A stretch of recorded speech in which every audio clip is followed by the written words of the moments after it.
Hello students. So today I'm starting with the topic percentage.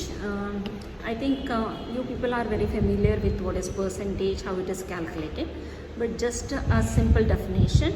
So percentage is a general term used to express a number as a fraction of 100. Okay, so it is a term applied in which the whole is divided into 100 equal parts. Cent means 100, percent means per 100. So it is denoted using the percent sign like this. Okay, so ಈ topic percentage ಅನ್ನೋದು ಎಲ್ರಿಗೂ ಸಾಮಾನ್ಯವಾಗಿ ಗೊತ್ತೇ ಇದ್ದೇ ಇರುತ್ತೆ. ನೀವು ನಿಮ್ಮ high school ಲೆವೆಲ್ಸಲ್ಲಿ ಓದಿರ್ತೀರಾ, ಆಮೇಲೆ ಜನರಲ್ಲಾಗೂ ಇದನ್ನು ಕ್ಯಾಲ್ಕುಲೇಟ್ ಮಾಡೋದು ನಿಮಗೆ ಗೊತ್ತಿದ್ದೇ ಇರುತ್ತೆ. ಸೊ ಇದು ಯೂಶಲಿ ಇದನ್ನು ಒಂದು ಫ್ರ್ಯಾಕ್ಷನ್ ಆಗಿ ರೆಪ್ರೆಸೆಂಟ್ ಮಾಡೋದು, ಆದರೆ ಇಲ್ಲಿ ಒಂದು ಅದರದ್ದು ಬೇಸನ್ನು 100ಗೆ ಕನ್ವರ್ಟ್ ಮಾಡಿ ಕನ್ಸಿಡರ್ ಮಾಡ್ತೀವಿ. ಓಕೆ, ಸೊ ಇಲ್ಲಿ ಬೇಸ್ನ 100ಆಗಿ ಕನ್ಸಿಡರ್ ಮಾಡ್ತೀವಿ. ಅಂದರೆ ಯಾವುದೇ ಒಂದು ಫಾರ್ಮ್ನ 100 ಬೇಸಿಗೆ ಅದನ್ನು ರೆಪ್ರೆಸೆಂಟ್ ಮಾಡೋದನ್ನು ನಾವು ಪರ್ಸೆಂಟೇಜ್ ಅಂತ ಕರಿತೀವಿ. ಸೊ ಹಾಗಾಗಿ ಸೆಂಟ್, ಅದಕ್ಕೆ ಇಲ್ಲಿ ಸೆಂಟ್ ಅಂದರೆ 100, ಪರ್ಸೆಂಟ್ ಮೀನ್ಸ್ ಪರ್ 100. ಸೊ ಹಾಗಾಗಿ ಅದು ವರ್ಡ್ ಪರ್ಸೆಂಟ್ ಅಂತ ಬಂದಿರೋದು. ಸೈನ್ ಎಲ್ರಿಗೂ ಗೊತ್ತಿದೆ. So this is the sign of percentage. Will be having very simple problems under this, and many of the calculations you are very familiar with, but anyways I'll just go through these problems. Okay, so first what is 200% of 30? So a simple problem. Okay, so 200% means, okay, I correct this, 200 divided by 100 into 30. Okay, so for 100 it is 200, so for 30 it is 60. ಅಂದರೆ 230 to 200% ಎಷ್ಟು? So 200% ಅಂದಿದ ತಕ್ಷಣ 200 divided by 100 into 30 ಮಾಡಿದಾಗ ನಮಗೆ 60 ಬರುತ್ತೆ. Correct ತಾನೇ? ಇಲ್ಲಿ 30 ಅಂದರೆ 100%, so ಅದ್ರ 200% ಅಂದರೆ ಅದರದ್ದು 2ರಷ್ಟು, ಸೊ ಅದು ಆವಾಗ 60 ಆಗುತ್ತೆ. So what is 13% of 78? So 13% ಯಾವಾಗಲೇ ಯಾವುದೇ ಒಂದು ನ್ಯೂಮರಿಕಲ್ಗೆ ಪರ್ಸೆಂಟ್ ಅಂದಿದ ತಕ್ಷಣ ಡಿವೈಡೆಡ್ ಬೈ 100 ಬರಬೇಕು. So 13 divided by 100 into 78. So ಅದು ಸಿಂಪ್ಲಿಫೈ ಮಾಡಿದ್ರೆ ಇಷ್ಟು ಬರುತ್ತೆ. ಹಾಗೆ ಇದು ಅದೇ ಥರದ problem. 80% of 250 is 20. Okay, so the next problem is, just a minute. So the next problem is 60% of the college students are females. There are 240 female students. How many students are there in the college? So ಒಂದು ಕಾಲೇಜಲ್ಲಿ 60% ಅಷ್ಟು students female ಆಗಿದ್ದಾರೆ. So ಆ 60% ಎಷ್ಟಿದೆ ಅಂದರೆ 240. ಹಾಗಾದರೆ total students ಎಷ್ಟಿದ್ದಾರೆ ಅಂದರೆ, ಅಕಸ್ಮಾತ್ ಟೋಟಲ್ ಸ್ಟೂಡೆಂಟ್ಸು 100 ಆಗಿದ್ದರೆ ಅದರಲ್ಲಿ 60 ಫೀಮೇಲ್ ಆಗಿರ್ತಾರೆ. ಹಾಗಾದರೆ 60% ಅಂದಾಗ ಅದ್ರಿಗೂ ಅದು ಏನು ಹೇಳ್ತಾ ಇದೆ, 240 ಅಂತ ಹೇಳ್ತಾ ಇದೆ. ಸೊ ನಮಗೀಗ ಬೇಕಾಗಿರೋ ಟೋಟಲ್ ಸ್ಟೂಡೆಂಟ್ಸ್ ಅಂದರೆ, ಹಾಗಾದರೆ 100 ಎಷ್ಟು ಅಂದರೆ ಟೋಟಲ್ ಸ್ಟೂಡೆಂಟ್ಸ್ ಎಷ್ಟು ಅನ್ನೋಣ. ಇಲ್ಲಿ ನೋಡಿ, for 60% number of students, female students are 240. So there for 100%, so for 60 it is 240. So there for 100 it is 400 students. Okay, so this is how it is calculated. So these are the simple problems. What percent of 9 is 6? ಅಂದರೆ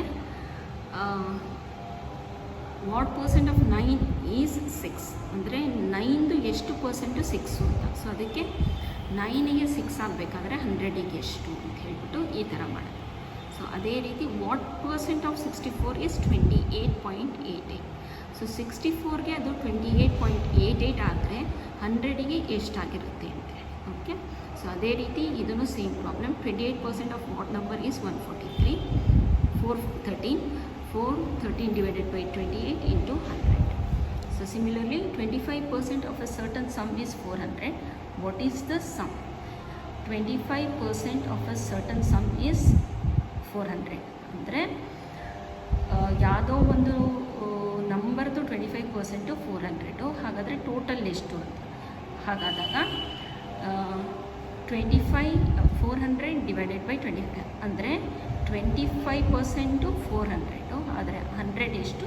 so 1600 ಆಗುತ್ತೆ. Okay, next problem. An article quoted at rupees 1025 was sold at a discount of 12%. Find the selling price. Okay, so ಒಂದು article ಅದು coat ಆಗಿರೋದು 1025, ಅದು sale ಆಗ್ತಿರೋದು 12% ಡಿಸ್ಕೌಂಟಲ್ಲಿ. So selling price ಎಷ್ಟಾಗುತ್ತೆ ಅಂತ. So selling price is equal to quoted price minus discount.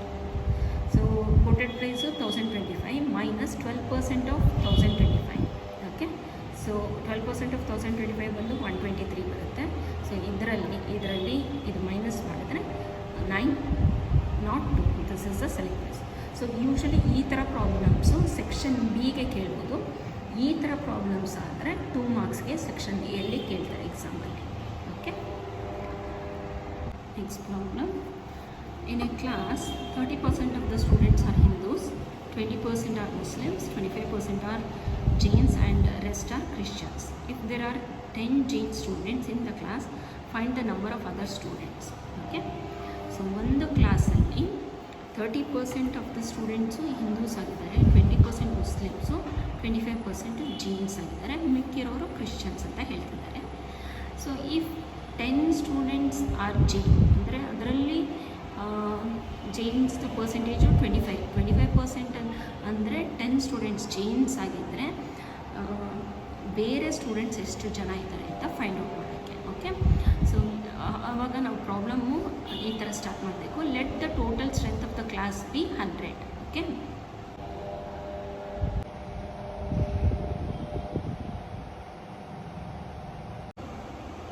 So to start with the problem, first ನಾವು total ಸ್ಟ್ರೆಂತ್ನ 100 ಅಂತ ತೊಗೊಂಡಾಗ, ಸೊ ನಂಬರ್ ಆಫ್ ಕ್ರಿಶ್ಚಿಯನ್ ಅಂದರೆ ಈಗ ನಂಬರ್ ಆಫ್ ಕ್ರಿಶ್ಚಿಯನ್ ಸ್ಟೂಡೆಂಟ್ಸ್ ಹೇಗಾಗ್ತಾರೆ 100 ಮೈನಸ್ 30 ಯಾಕೆ ಅಂದರೆ ಹಿಂದೂಸ್ 30 ಇದ್ದಾರೆ, ಆಮೇಲೆ ಮುಸ್ಲಿಮ್ಸ್ 30 ಇದ್ದಾರೆ, ಆಮೇಲೆ ಮುಸ್ಲಿಮ್ಸ್ 20 ಇದ್ದಾರೆ. ಸೊ 25% ಜೈನ್ಸ್ ಆಗಿರ್ತಾರೆ. ಸೊ ಹಾಗಾಗಿ 25% ಕ್ರಿಶ್ಚಿಯನ್ ಆಗ್ತಾರೆ. ಹಾಗೆಯೇ 25% ಜೈನ್ ಸ್ಟೂಡೆಂಟ್ಸ್ ಅಂದರೆ ಅದು ಅವರೇ ಕೊಟ್ಟಿದ್ದಾರೆ 10 ಅಂತ. ಓಕೆ, ಆಮೇಲೆ ಫಾರ್ 100% ಟೋಟಲ್ ಸ್ಟ್ರೆಂತ್ ಎಷ್ಟಾಗುತ್ತೆ ಅಂದರೆ 25% ಇದ್ದಾಗ ಟೋಟಲ್ ಜೈನ್ಸ್ ಸ್ಟೂಡೆಂಟ್ ಸ್ಟ್ರೆಂತ್ ಎಷ್ಟಿದೆ 10 ಇದೆ. ಹಾಗಾದರೆ ಟೋಟಲ್ ಸ್ಟ್ರೆಂತ್ ಎಷ್ಟಾಗುತ್ತೆ 100ಗೆ ಎಷ್ಟು ಅಂದಾಗ 40 ಸ್ಟೂಡೆಂಟ್ಸ್ ಅಂದರೆ ಆ ಕ್ಲಾಸಲ್ಲಿ ಟೋಟಲ್ ಸ್ಟ್ರೆಂತ್ ಬಂದು 40 ಸ್ಟೂಡೆಂಟ್ಸ್ ಅಂತ ನಮಗೆ ಸಿಕ್ತು. ಸೊ ಇವಾಗ ಈ 40 ಸ್ಟೂಡೆಂಟ್ಸಲ್ಲಿ ಹಿಂದೂಸ್ದು ಪರ್ಸೆಂಟೇಜ್ ಎಷ್ಟು ಹೇಳಿದ್ದಾರೆ 30. ಸೊ 30% ಆಫ್ 40 ಬಂದು 12 ಬರುತ್ತೆ. ಹಾಗೆ ಮುಸ್ಲಿಮ್ಸ್ದು 20% ಆಫ್ 40 ಬಂದು 8 ಬರುತ್ತೆ.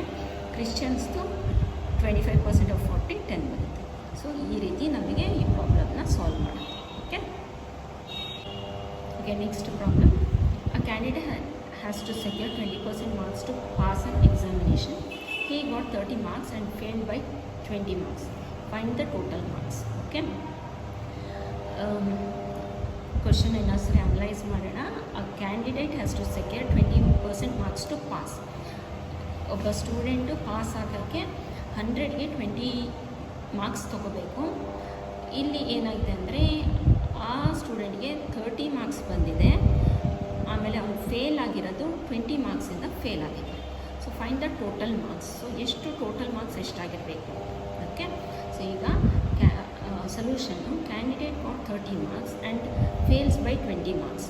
ಸೊ ಪಾಸಿಂಗ್ ಮಾರ್ಕ್ಸ್ ಏನಾಗುತ್ತೆ 30 + 20, ಸೊ 50 ಪಾಸಿಂಗ್ ಮಾರ್ಕ್ಸ್ ಆಯಿತು.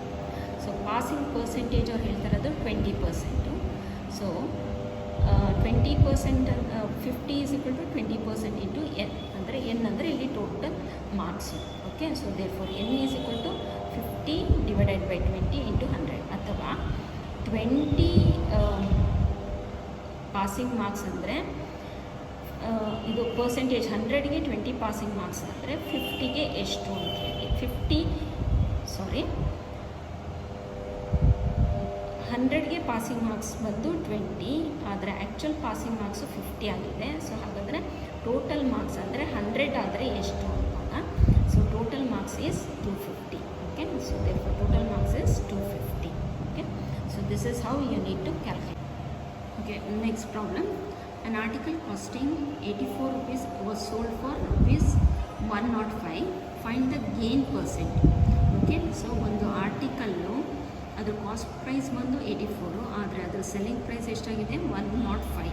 ಸೊ ಗೇನ್ ಎಷ್ಟು ಅಂದರೆ ಗೇನ್ ಪರ್ಸೆಂಟೇಜ್ ಕೇಳ್ತಿದ್ದಾರೆ. ಸೊ ಫಸ್ಟ್ ನಾವು ಏನು ಮಾಡಬೇಕು, ಗೇನ್ ಎಷ್ಟು ಅಂತ ಕಂಡುಹಿಡಿಬೇಕು.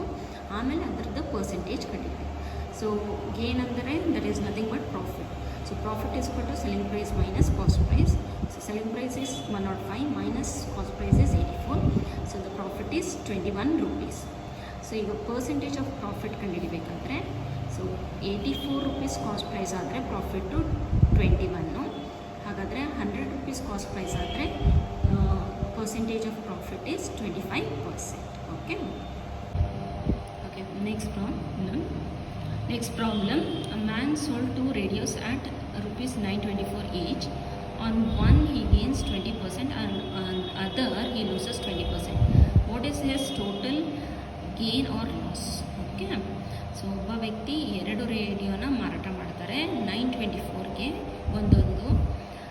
ಒಂದು ರೇಡಿಯೋ ಮಾರಾಟ ಮಾಡೋದ್ರಿಂದ ಅವ್ರಿಗೆ 20% ಗೇನ್ ಆಗಿದೆ, ಇನ್ನೊಂದು ಮಾರಾಟ ಮಾಡೋದ್ರಿಂದ ಅವ್ರಿಗೆ 20% ಲಾಸ್ ಆಗಿದೆ.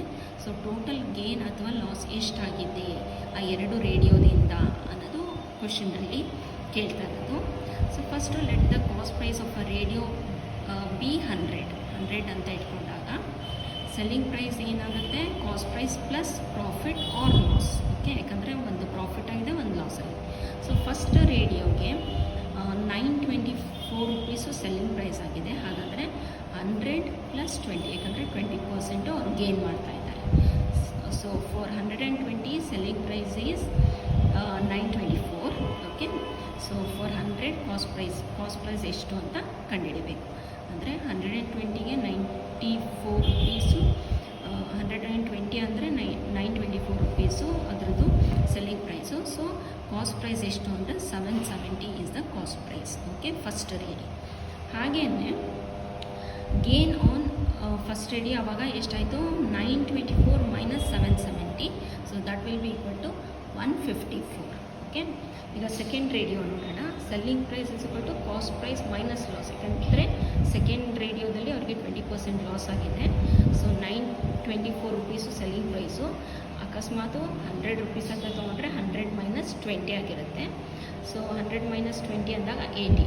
ಸೊ 80 ರೂಪೀಸ್ ಅಂತ ಅಂದ್ಕೊಂಡ್ರೆ ಸೆಲ್ಲಿಂಗ್ ಪ್ರೈಸು 100ಗೆ 80 ರೂಪೀಸ್ ಸೆಲ್ಲಿಂಗ್ ಪ್ರೈಸ್ ಆದರೆ ಸೆಲ್ಲಿಂಗ್ ಪ್ರೈಸ್ ಆ್ಯಕ್ಚುಲಾಗಿ 924. ಸೊ ಆವಾಗ ಕಾಸ್ಟ್ ಪ್ರೈಸ್ ಎಷ್ಟಾಗುತ್ತೆ, 924 / 80 × 100. ಸೊ ಆವಾಗ ಕಾಸ್ಟ್ ಪ್ರೈಸ್ ಬಂದು 1155. Okay, second radio. ಸೊ ಇಲ್ಲಿ ಸೆಕೆಂಡ್ ರೇಡಿಯೋಗೆ ಲಾಸ್ ಆಗಿದೆ. ಓಕೆ, ಸೊ ಲಾಸು ಎಷ್ಟು ಅಂತ ಫೈಂಡ್ ಔಟ್ ಮಾಡೋಕ್ಕೆ 1155 - 924. So that will be equal to 231. Okay, so ಈಗ ಟೋಟಲ್ ಗೇನ್ ಅಥವಾ ಲಾಸ್ ಏನಾಗಿದೆ, ಫಸ್ಟ್ ಒಂದಕ್ಕೆ ಇಲ್ಲಿ ಲಾಸ್ ಆಗಿದೆ 231, ಗೇನು 154 ಆಗಿದೆ. ಸೊ ದಿಸ್ ಇಸ್ ಮೈನಸ್ ಅಂತ, ಇದು ಮೈನಸ್ ಇದೆ, ಇದು ಪ್ಲಸ್ ಇದೆ. ಸೊ ಹಾಗಾಗಿ ಮೈನಸ್ ಮಾಡಿದಾಗ ಸೊ ಟೋಟಲ್ ಲಾಸ್ ಏನು, 77 ರೂಪೀಸ್ ಲಾಸ್ ಆಗಿದೆ. Okay, so this is the answer. Okay, here the next problem. Find the cost price of a table fan which is sold at a profit of 10% for 1650. Okay, so ಒಂದು table fan 10% ಪ್ರಾಫಿಟ್ಗೆ ಮಾರಾಟ ಆಗಿದೆ, ಅದು 1650ಗೆ. So cost price find out ಮಾಡಿ ಅಂತ ಹೇಳ್ತಾ ಇದ್ದಾರೆ. So let the cost price of the table fan be 100 ಅಂತ ಇಟ್ಕೊಂಡಾಗ ಸೊ ಸೆಲ್ಲಿಂಗ್ ಪ್ರೈಸ್ ಏನಾಗುತ್ತೆ, cost price plus profit. So cost price is equal to ಇದು ಕಾಸ್ಟ್ ಪ್ರೈಸ್. ಸೊ ಹಾಗಾದರೆ cost price ಬಂದು 100 ಆಗುತ್ತೆ, ಪ್ರಾಫಿಟ್ಟು 10. ಕಾಸ್ಟ್ ಪ್ರೈಸ್ 100, ಪ್ರಾಫಿಟ್ಟು 10 ಆಗುತ್ತೆ. So selling price ಏನಾಗುತ್ತೆ, 100 + 10 110. So for 110 selling price is 1650.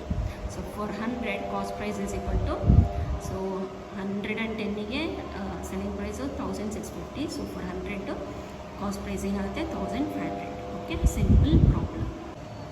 Next problem. Avinash sold his house through a broker by paying rupees 6,125 as brokerage. If the rate of brokerage is 2.5%, find the selling price of the house. Okay, so ಅವಿನಾಶನವರು ಒಂದು ಮನೆ ಮಾರಾಟ ಮಾಡಿದ್ದಾರೆ. Brokerage 6,125 brokerage pay ಮಾಡಿದ್ದಾರೆ. Brokerage rate 2.5% ಆದರೆ so selling price ಎಷ್ಟು ಅಂತ ಕೇಳ್ತಿದ್ದಾರೆ. ಸೊ ಬ್ರೋಕ್ರೇಜ್ ಪೇ ಮಾಡಿರೋದು 6,025 at 2.5%. ಸೊ ಬ್ರೋಕ್ರೇಜು 2.5 ಆದಾಗ ಸೆಲ್ಲಿಂಗ್ ಪ್ರೈಸು 100 ಆಗಿರುತ್ತೆ. ಸೊ ಬ್ರೋಕ್ರೇಜು 6125 ಬ್ರೋಕ್ರೇಜ್ ಆದಾಗ ಸೆಲ್ಲಿಂಗ್ ಪ್ರೈಸ್ ಎಷ್ಟು ಅದಕ್ಕೆ 2.5ಗೆ ಬ್ರೋಕ್ರೇಜ್ಗೆ 100 ರುಪೀಸ್ ಸೆಲ್ಲಿಂಗ್ ಪ್ರೈಸ್ ಆಗುತ್ತೆ. ಸೊ 6125 ಬ್ರೋಕ್ರೇಜ್ ಆಗಿದ್ದರೆ ಸೆಲ್ಲಿಂಗ್ ಪ್ರೈಸ್ ಎಷ್ಟಾಗುತ್ತೆ 2,45,000 ಆಗುತ್ತೆ. Okay, 11th problem. On selling A table fan for rupees 4,300 a dealer loses 14%. For how much should he sell it to gain 14%? Okay, ಒಬ್ಬ ವ್ಯಕ್ತಿ table fan 4,300ಗೆ dealer ಮಾರಾಟ ಮಾಡೋದ್ರಿಂದ ಅವ್ರಿಗೆ 14% loss ಆಗ್ತಿದೆ. So 14% gain ಮಾಡಬೇಕು ಅಂತಂದರೆ ಆ ವ್ಯಕ್ತಿ ಅದನ್ನು ಎಷ್ಟಕ್ಕೆ ಮಾರಾಟ ಮಾಡಬೇಕು ಅಂತ. ಓಕೆ, ಸೊ ಈಗ let the cost price of the fan be 100. So selling price is equal to cost price plus profit or loss ಆಗಿರುತ್ತೆ. ಸೊ ಡೀಲರ್ ಇನ್ಕರ್ಡ್ ಲಾಸ್, ಈ ಪ್ರಾಬ್ಲಮಲ್ಲಿ ಫಸ್ಟು ಲಾಸ್ ಇನ್ಕರ್ ಮಾಡಿದ್ದಾರೆ. ಎಷ್ಟು 4,300.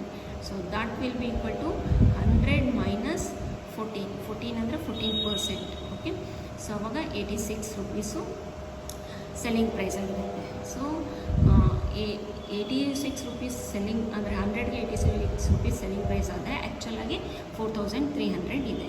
So for 100 to cost price ಎಷ್ಟಾಗುತ್ತೆ ಅಂದರೆ so 86 100ಗೆ selling price ಆದಾಗ 4,300 actual selling price.